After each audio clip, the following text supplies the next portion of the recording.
In this lecture, we will discuss about number type in JavaScript in more detail, and we will learn how number type works in JavaScript. Along the way, we will also see some useful methods which is available on a number type.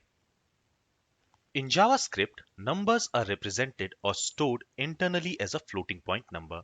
So, for example, the number 45 will be stored as 45.0. And to prove this point, let's do a strict equality check of number 45 with 45.0. Okay, so we have learned that when we use three equal signs like this, it does a strict equality check. And in case of a strict equality check, first the data types are compared of two values. If the data type of the two values are same, then their values will be compared. Okay, so if I go ahead and save the changes, you will notice that this expression has returned true. And here this proves that this 45 is equal to 45.0. And this proves the point that numbers in JavaScript are always stored as a floating point number, no matter if we specify the decimal point or not. And that's the reason why we only have one data type for all numbers in JavaScript. Okay. So in JavaScript, numbers are stored as a floating point number. Also, JavaScript stores numbers in 64 bits. That means numbers are always stored in a binary format. They are stored as zeros and ones. And because of this, floating point arithmetic operations are not always 100% accurate. And to understand this, let's try to add two floating point numbers. So let's say we want to add 0.1 and 0.2. And let's see what result we get. So if I save the changes, you can see this is the result which we are getting. So here we have 0.3 with some zeros and a trailing 4. Okay. So the expected result was 0.3, but the actual result is this. Okay. So the arithmetic operation in JavaScript for a floating point number is not always 100% accurate. And because of this, you cannot do really precise calculations like scientific or financial calculation using JavaScript, because eventually you will run into a problem. For example, if I try to do an equality check of this expression, so the result of this expression 0.1 plus 0.2 with 0.3, here we are going to get the result as false. So the result of this expression is going to be false. If I save the changes, that's what you will see here. Because here, if you notice, the result of this expression 0.1 plus 0.2 is this. And this value, which has this trailing 4, it is not equal to 0.3. And that's why the result is false. But looking at this expression, anyone would guess that the result of this expression is going to be true, right? So here we have an unexpected result. And that's why in JavaScript, doing a precise calculation like scientific or financial calculation is not recommended. Alright, so JavaScript stored numbers in 64-bit format. Alright, so this is how JavaScript numbers are stored and this is how they work. Now, we can write a number in different ways in JavaScript. For example, let's say we have a variable called billion. Now to this variable, we want to assign 1 billion. In that case, we can type 1 billion like this. Okay, so here we are assigning this 1 billion to this billion variable. Now we can also write this 1 billion something like this. So let's create this billion variable again. And now we can write this 1 billion using underscores like this. Okay. So here the underscore plays the role of syntactic sugar. It makes the number more readable. And the JavaScript engine will simply ignore this, ignore these underscores between these numbers. And when we will use it, it will be used like this. So if I go ahead and log this billion in the console, and let's comment this line here because we have already declared this billion variable. So if I go ahead and save the changes, you will notice that this 1 billion has been logged in the console and these underscores have been ignored by the JavaScript engine. It is just to make this number more readable. That's why we use these underscores. Okay. And in JavaScript, we can also shorten a number by appending the letter E to it and specifying the zeros count. For example, if we want to write this 1 billion, we can also write it something like this. So let me copy this. Let's comment this. And let's paste it here. So for 1 billion, we have 9 zeros, right? So we can write it something like this. 1 E and then 9. So this 9 specifies the number of zeros after this value 1. If I go ahead and save the changes, still 1 billion is logged here. Okay, if I say maybe 23, in that case, after this 23, we will have 9 zeros. So if I go ahead and save the changes, you can see after this 23, we have 9 zeros. So this is another way of writing numbers in JavaScript. If we specify a negative number after this E, in that case, that number will be written in fraction. So if I say minus 10, if I save the changes, so let me reduce this size here. So let's say minus 3. If I save the changes, you can see it has been logged as 0.023. So here, this minus 3 represents the number of, digits after the decimal. So these are some different ways of writing a number in JavaScript. In JavaScript, we can also write numbers in different bases. For example, let's say we have a variable, let's call it x, and to this we want to assign a binary number. Now, in order to assign a binary number, first we will have to prefix that number with 0b. Okay, and then we can assign a binary number to it. Okay, so here we are assigning a binary number to this variable x. Now let's go ahead and let's log this variable x in the console and let's see what we get. If I save the changes, here you can see 255 has been logged. So this binary number, when we convert it to decimal, the value will be 255, and that's what has been logged here. So when we are logging this binary number, the decimal value of this binary number has been logged in the console.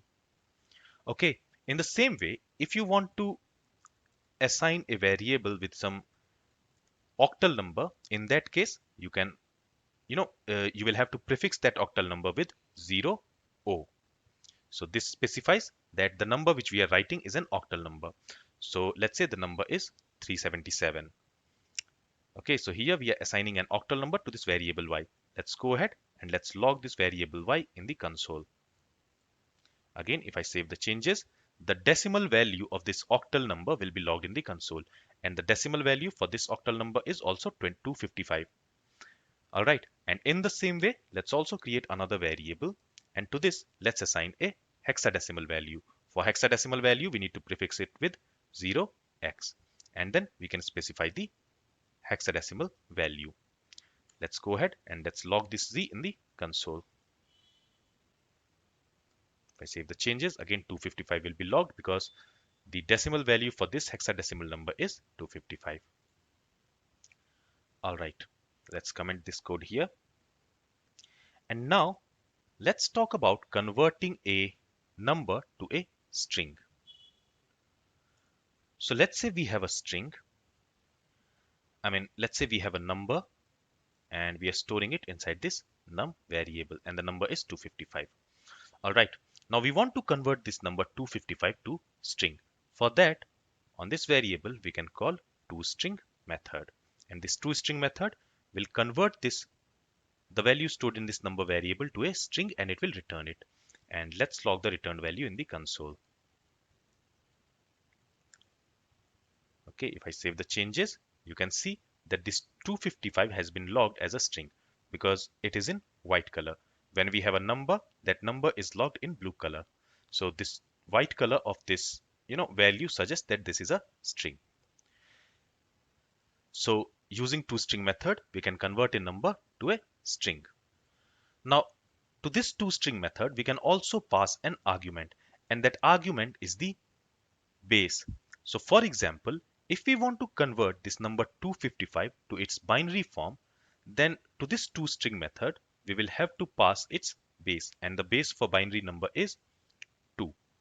Now here, this toString method will first convert this number to its binary form, and then it will convert it to string and return it. If I save the changes, you can see that this number has been converted to its binary form and it has been returned as a string.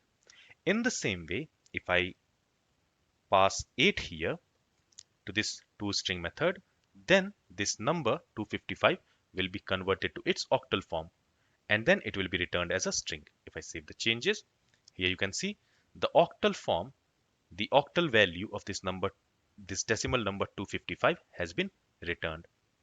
And similarly, we can also pass 16 if we want to convert the number to its hexadecimal form.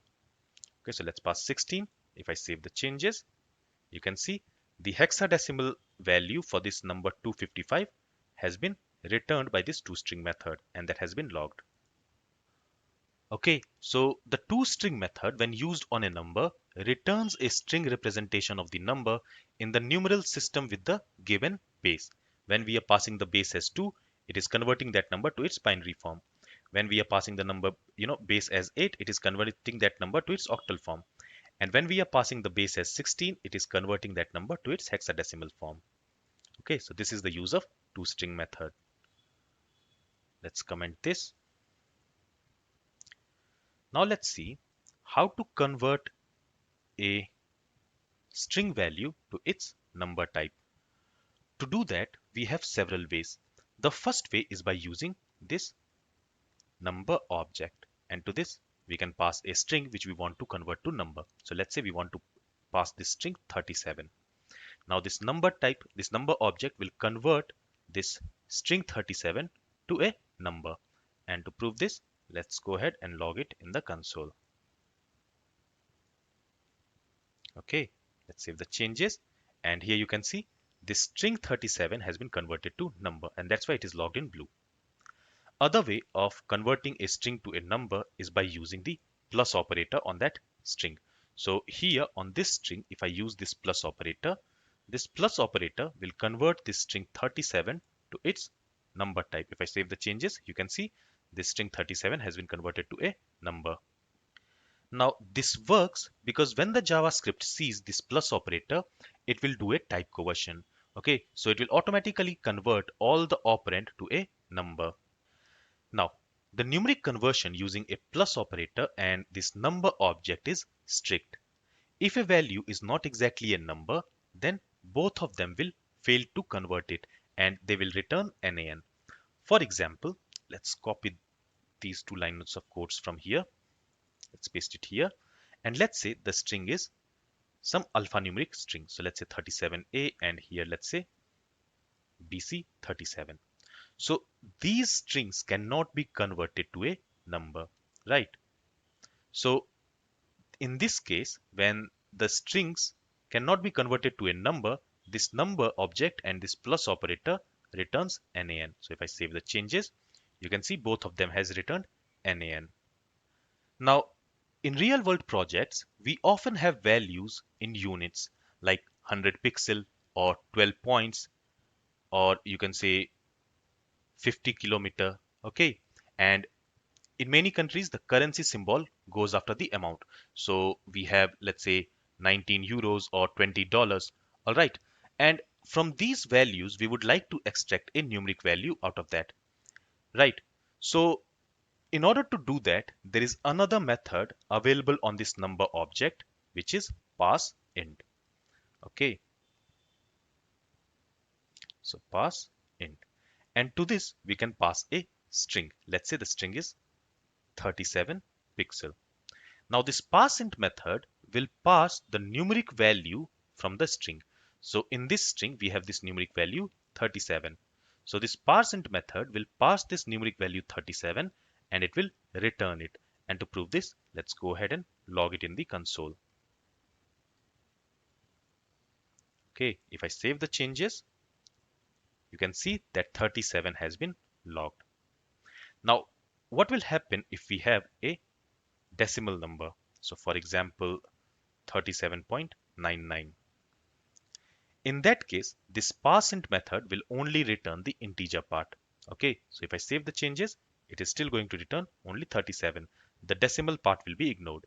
Now, if you also want to get the decimal part, Then we have another method which is parse float. And again, this parse float is also present in number object. Okay, and this parse float returns a floating point number from a string. If I save the changes, you can see it has returned this floating point number from this string. This parseInt and parseFloat method will only work if the number starts with, if the string starts with a number. If the string does not start with a number, in that case, both parseInt and parseFloat will return nan. So let's say this number starts with a character A, and this number starts with some other character, maybe L. Okay, so if I go ahead and save the changes, you will notice that in both the cases, nan has been returned because these strings are not starting with a number. So when the string does not start with a number, in that case, this parseInt method will not be able to parse the number from that string. Okay, so remember this point. Now, this parseInt method also has an optional second parameter, and it specifies the base of the numeral system. So parseInt can also parse string of hex numbers, binary numbers, and octal numbers. Okay, so let's understand this with an example. So let's use a console.log statement. Inside this, let's call this parseInt method. Okay, and to this, let's pass a string. So let's say the string is 0x, so 0xff, and let's also specify the second argument. So for the second argument, we need to specify the base. So let's say base is 16. Now let's go ahead and let's save the changes and let's see what we get. So if I save the changes, you can see it has logged 255. So that means this parseInt method extracted this string, and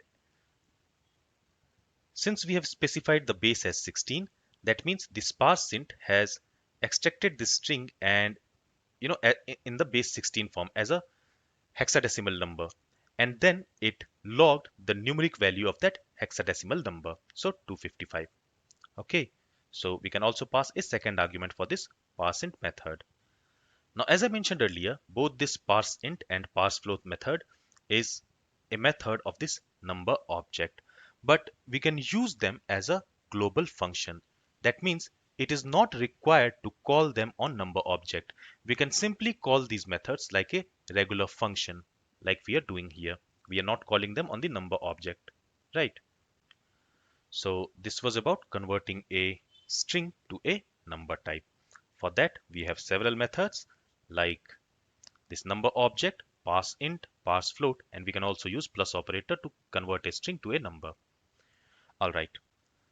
Now, in the data type lecture, we learned that in JavaScript, we have some special numbers like infinity, minus infinity, and nan. And the number object provides some special methods to check for these values. And one of the method is nan. Okay. This isNan method converts a specific value to a number type and checks if it is nan. In case if the value is nan, then it will return true. Otherwise, it will return false. For example, let's pass a string to this.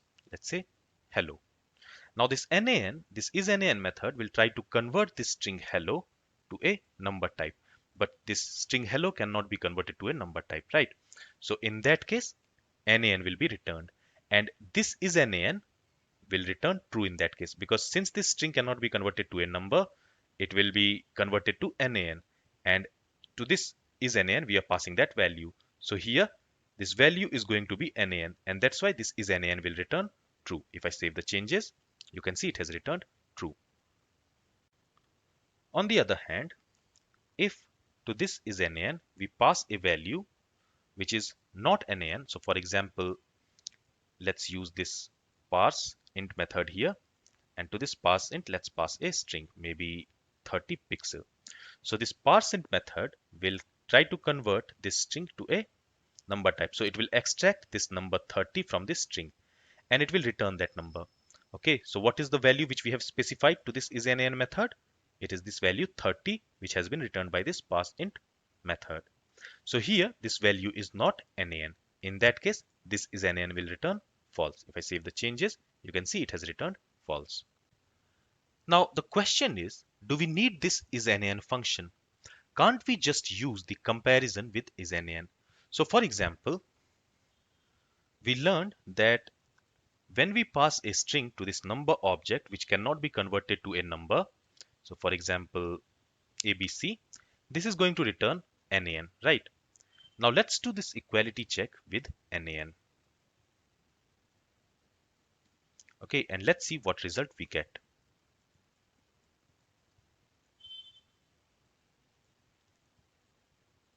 If I save the changes, you will see that it has returned false. But we learned that when we pass a string to this number object which cannot be converted to a number, in that case it returns NaN. And we are checking if this value is equal to NaN, and here we are getting the result false. This is because the value NaN is unique and it does not equal anything, including itself.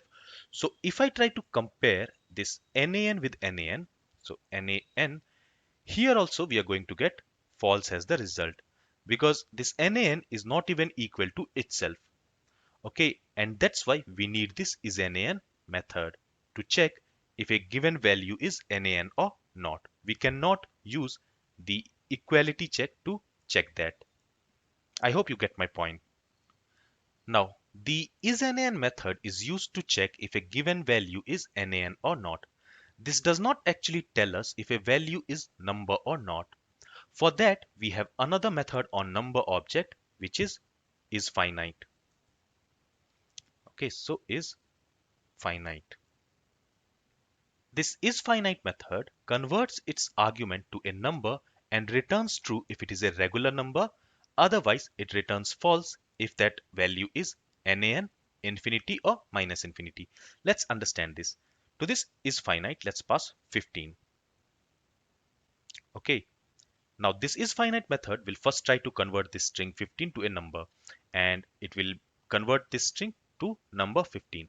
Now this number 15 is a number. So this isFinite in this case will return true.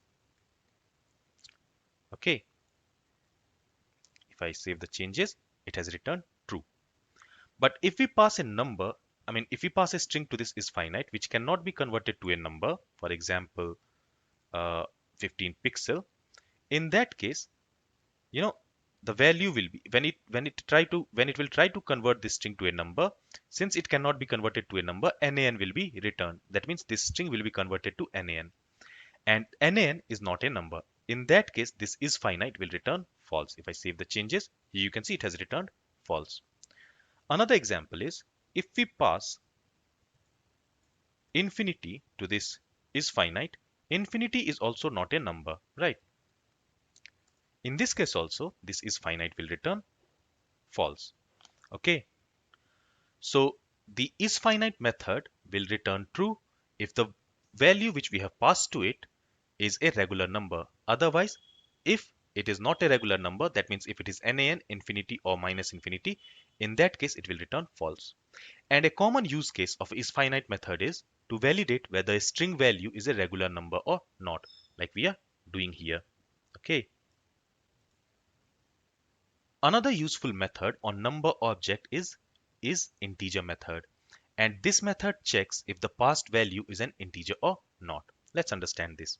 So on this number object, we have this is integer method. To this, let's pass 50.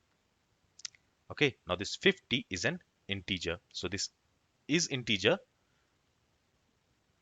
This 50 is a string. Okay, so it is not an integer. So here in this case, this is integer will return false. Let's log it in the console and let's see that. If I save the changes, here you can see it has returned false. On the other hand, if we pass some integer value to this is integer method, for example, a numeric value 20, so this 20 is an integer. If I save the changes, in this case, this has returned true. Let's try to pass a floating point number to this is integer. Okay, so let's say maybe 20.1.